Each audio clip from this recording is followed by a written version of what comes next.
If you have to choose a number between 0 and 10 to rate how happy you are at this very moment, what would you say? Seems like a simple question, right?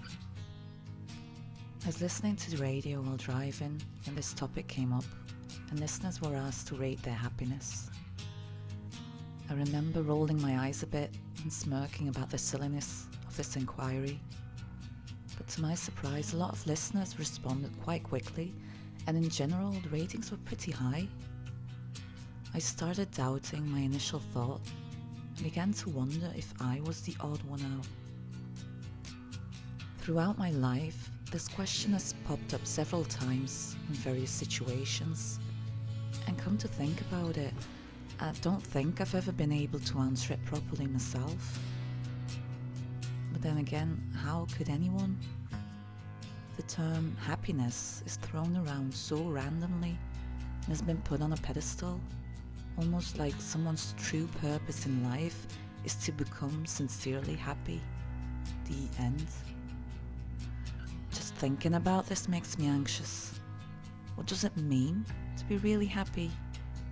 And if you spend your whole life seeking for it and never get the feeling you found it, does that make you a failure in life?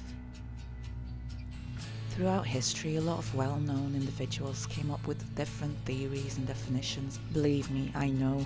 I've searched around intensely, hoping to find the secret to utter happiness. To be honest, it just confused me even more. And even though the theories sound reasonable enough, mostly thanks to the great communication skills of the people stating them, they all still seem quite vague. I saw this video the other day. It was about a couple having a conversation whilst having lunch at a diner. The girl asks her boyfriend if he thinks they can buy happiness with money. No, he says. Why not? Because we don't have that much money. We might be able to buy some joy from time to time, but we can never afford happiness. I really like this clip. Of course, the whole discussion was scripted, meant as a kind of satirical joke, not to be taken too seriously. But to me, it did seem to have a lot of truth in it. We tend to give a lot of meaning to this subject, and apparently the best way to achieve nirvana is to find it in external measures, things outside of us, which we can never have 100% control over. If I win the lottery, I will be happy.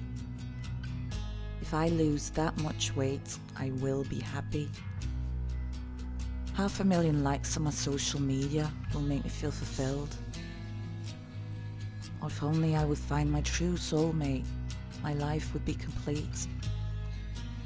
It's good to have different goals in life. It's what makes us going and keeps us on edge. But how important is it to actually achieve those goals?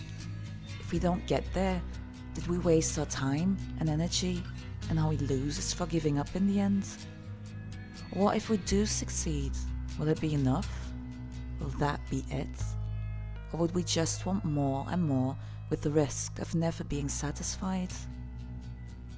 I'm also wondering, if we put so much weight on the external, thinking they're a necessary means to an end, what does that make us? Because when you think about it, if we are convinced we need so and so to become happy, aren't we also giving that object or person the power to take all the happiness away? Wouldn't it feel like we are just an empty shell that's feeding off the surroundings and be left scattered when it has been taken away from us? Isn't that another way of shifting our own responsibilities? I remember how much I hated it when my 20th birthday was coming up. Not because I thought I was getting old, but because it felt like a huge wake-up call. My childhood was officially over, and looking back on those 2 decades, I just felt I wasted my time feeling miserable, depressed, a victim of the world. To be honest, I did experience quite some hardships, and as a child, it's even harder to choose a way to process and deal with certain things. Mine was to feel sorry for myself, to adjust to others who were obviously better than me, and to find the fault in myself. So stubborn as I was, I decided I really didn't want to keep following the same pattern in my 20s. I chose not to celebrate my birthday and threw an "It's Not My Birthday" party the week before. I wanted to celebrate my youth and say goodbye to my victim child at the same time. How easy is it to blame the situations or people around us when our life doesn't go the way we want it? It gives us a false sense of safety and also an excuse to fight or flight. We tend to have the perspective of life happening to us and not for us. Thinking back about the scientists or philosophers and their theories, I personally find the most truth in Greek Stoicism. The Stoics believed that happiness stems from being in control of your own emotions. Therefore, it's the belief that we ourselves are in control of our own happiness.